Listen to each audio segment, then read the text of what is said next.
where you are, I put 5 to 7. For you here is 6 years of university. Typically, international students, they wait, they don't take USMLE exams until they finish university. They take step 1 and step 2. A USMLE exam will come to their thought after they graduate. Why? Because when we are, and you all are like same, I was like this too. When we are a medical student, our focus is, let's finish the university and forget about the future. We don't think about our future.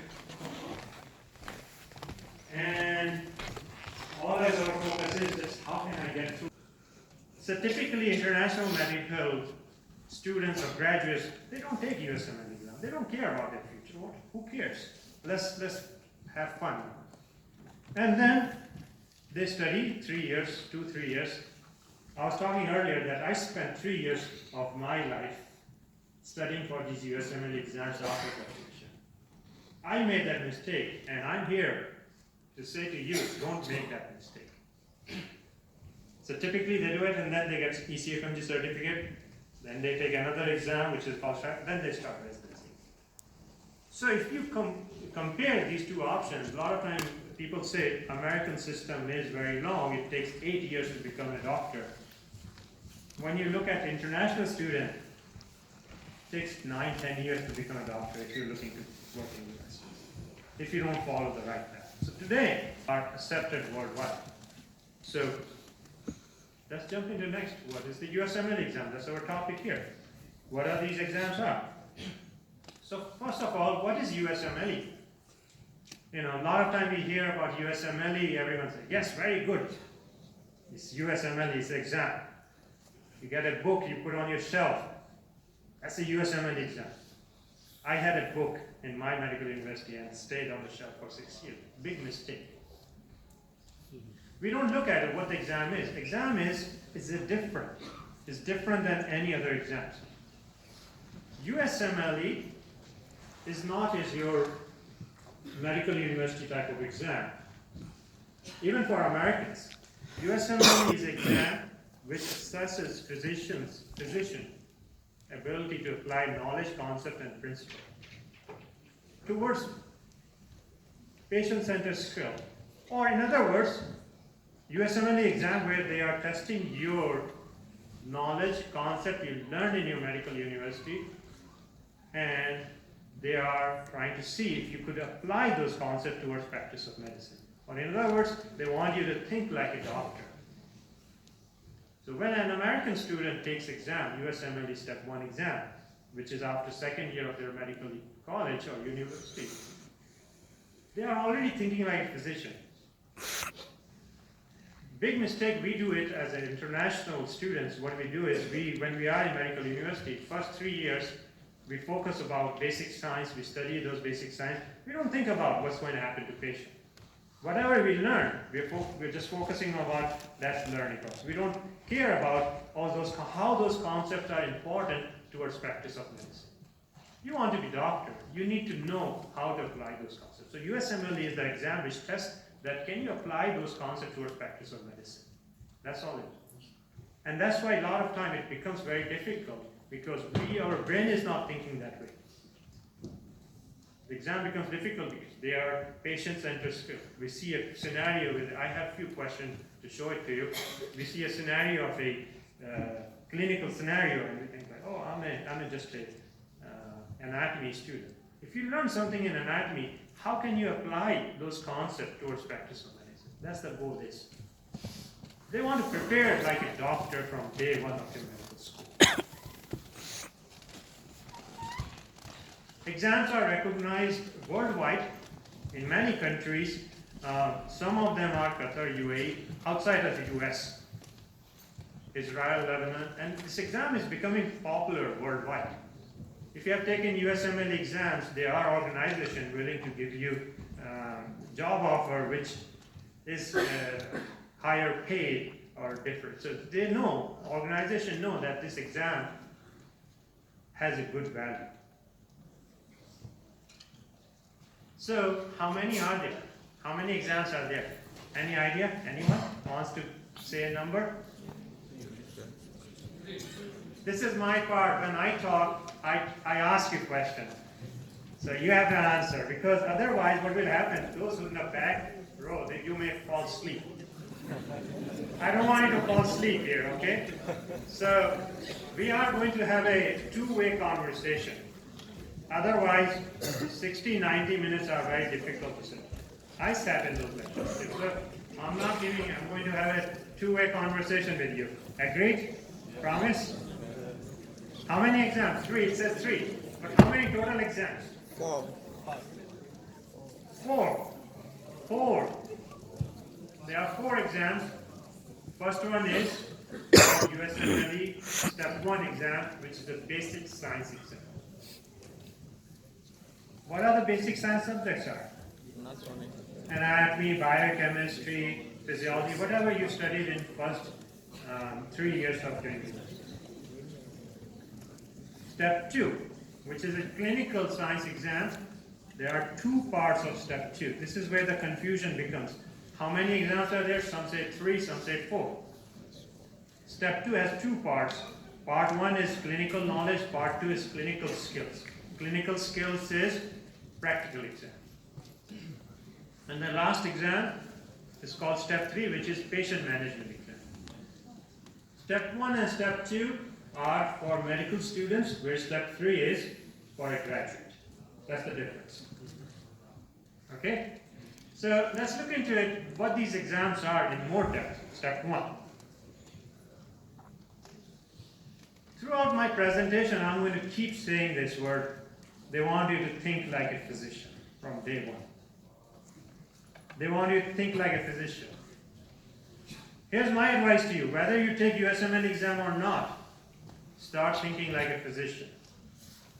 It will help you in your future. So, step 1 assesses your understanding an important concept you learn in anatomy, physiology, biochemistry, microbiology, immunology, pharmacology, all those subjects. Whatever important concept you learn, how can you apply towards practice of medicine? How can you apply? So basic science defined disciplines are tested. It's a one-day exam. These exams are, that's another painful thing, is these exams are long. How many of you have taken a full day long exam? Not many. It's a one-day long exam. Any idea how many hours?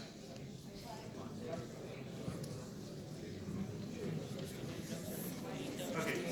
Other thing I'm going to say, I warn my audience all the time. You know, sometimes they come to me, they say, after your seminar, I'm so scared. I'm not here to scare you, okay? So don't get scared when you see 8 hours, 9 hours. We are here to help you. I'm here to help you. So, the exam is 8 hours long. It's 8 hours long, but there are total 7 blocks, 60-minute blocks. The typical exam is technically 7 hours long, but what they do is they give you breaks and there's time for orientation. So if you add those together, it becomes 8 hours exam. So you start 9 in the morning, you finish 5 in the afternoon. It's a long day. It requires a lot of stamina. Approximately 40 questions you are going to see in the exam. 40 questions or 40 scenarios. Total number will not be more than 280. The reason I'm saying 40 because some people may get 270 questions, may have 38 per 60 minutes. Our goal is that you should be able to answer questions in 70 seconds, 70 to 80 seconds. That's what the goal is. Question formats are single best answer. I'm going to talk about what the question formats are slightly later. Passing score is 194. Here's another part here. These exams, they are not based on percentage. So So your score will not be based on percentage. Okay, I took the exam, I answered 220 questions correctly. Will I pass? I don't know. Each question has a different value. Some question could have a 1 point value, some question could have 2 point value, some question could have 3, or some question could have half point value. So the best way to pass this exam is by preparing better. These exams are not based on percentage. And also, after 8 hours, it's very difficult to figure out how many questions you got correct or incorrect. The best strategy to take this exam is do as many questions you can. Forget about whether it will be correct or incorrect. Do as many you can. And then look at your score when you practice. Step 2. Step 2 is also same type of step 1 exam. Is the clinical science. Difference is clinical science, internal medicine, pediatric, surgery. All clinical subjects will be tested in step 2. Again, when you are in those subjects, in clinical science becomes easy. And then you are thinking about patients. So again, patient-centered skills, they will be testing your knowledge. How can you apply those concepts for the practice of medicine, which is much easier than basic science. Clinical knowledge, one exam, how many hours? I say 8. It's slightly longer, it's 9-hour exam. Again, don't get scared. This is a talk we are going to share about 9-hour exam. It's a 9-hour exam, which is okay. Which is okay. After you prepare, you can take this exam. Thousands of people do that.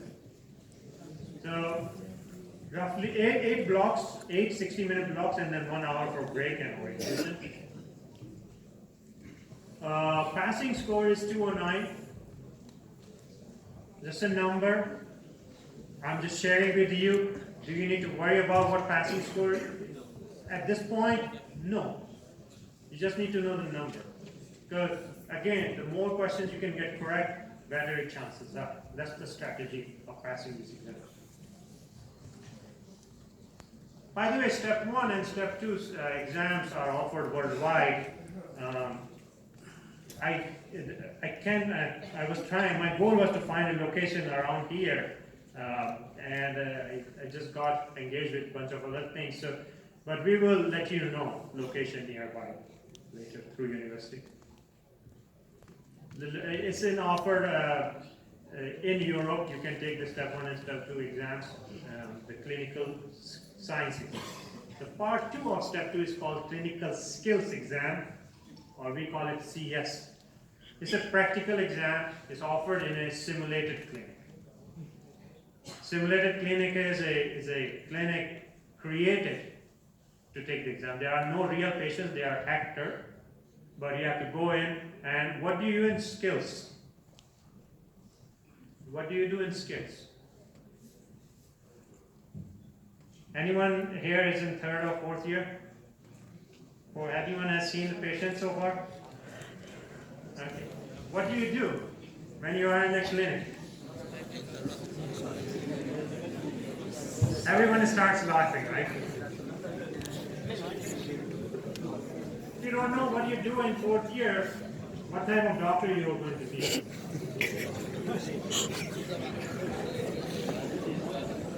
All right, okay, enough. And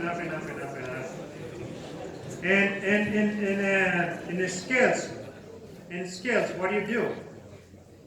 History, you take patient history. You perform physical exam. You take patient's history, current history, past medical history, family history, and you perform physical exam, and then diagnose, write labs, and then you do what? Differential diagnosis, then you come to diagnosis. Correct? But the USMLE exam, they don't care about diagnosis in the skills.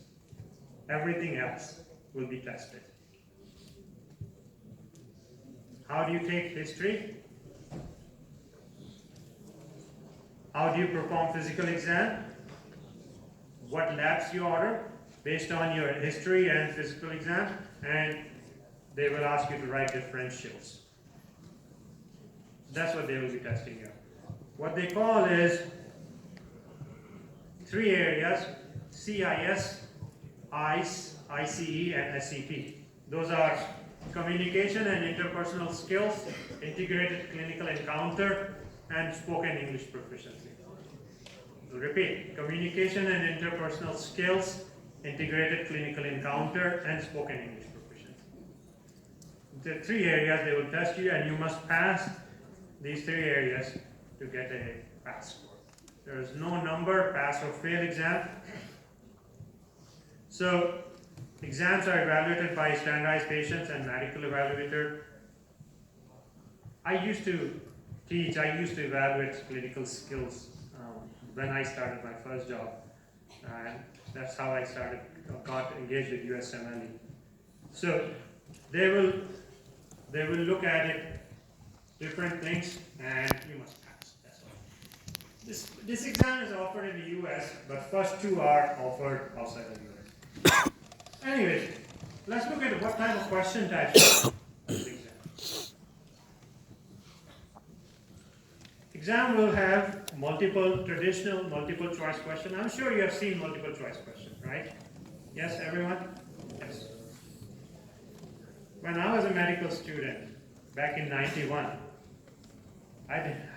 we didn't have a multiple choice question. So you're lucky you have seen those questions. 4 to typical multiple choice question will have 4 or 12 more response options. There will be pictures.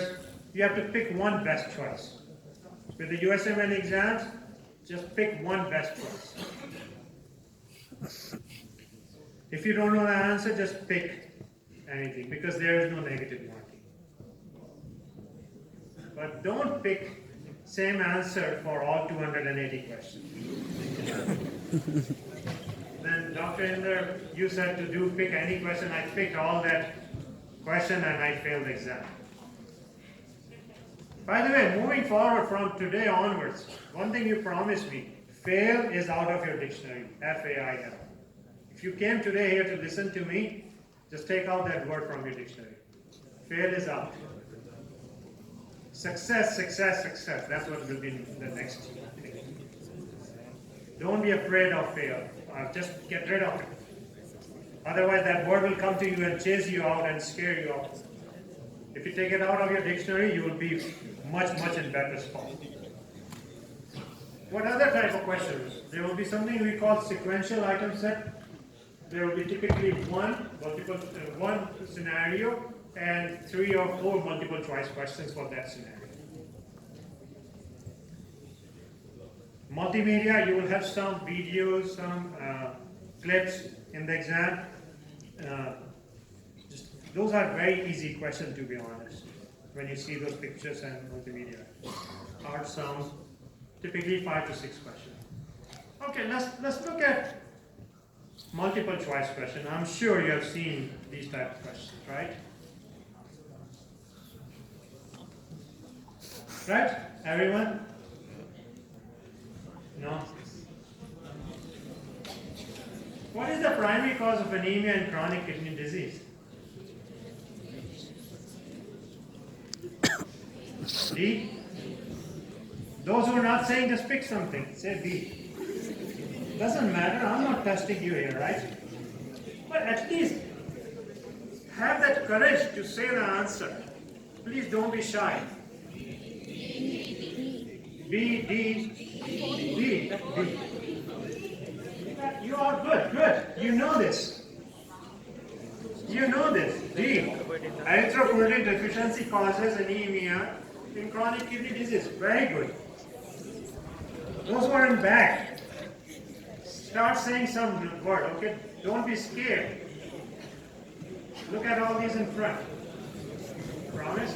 Next question you will answer, okay? Okay, is this a USMLE type question? It's a multiple choice question. Is this a USMLE type question? Yes, no? Yes. Answer is no. USMLE used to ask these type of questions when I was a medical student. Nowadays, they don't ask like this. Okay, here it comes, don't get scared. Okay, answer is D.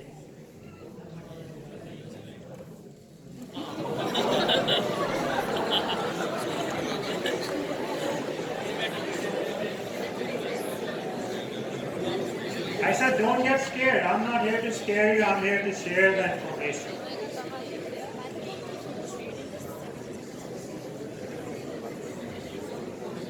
I'm just trying to show you how USMLE exam is, how complicated it is. So, how many choices? First of all, how many choices do you think they will ask you? 5, 6.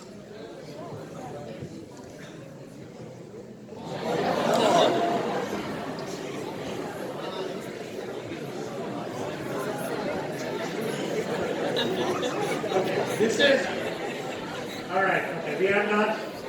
I have to finish also. Okay, so don't get scared. I know it's very interesting here, right? Okay. Here is it. Do you know how to answer this question? You know the answer because everyone says it. But let me teach you one thing here. How to answer this question.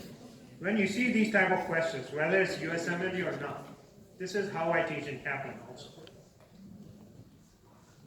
When you see a question like this, just cover up the answers. Don't look at the answer.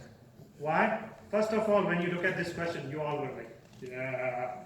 And then I showed you answer, you're like, oh. Don't look at it. The strategy is here, don't look at the answer. What you do is, read the last line. It says, which of the following is the most likely cause? Good. Read that last one. Anytime you see these type of questions, multiple choice question with scenario like this, read the last line first, whether it's USMLE or not. Here's my suggestion to you. And then start reading from the top. 32-year-old with type 1 diabetes had a progressive renal failure. Okay, now patient is somebody diabetes and renal failure over past 2 years. So if someone has a renal failure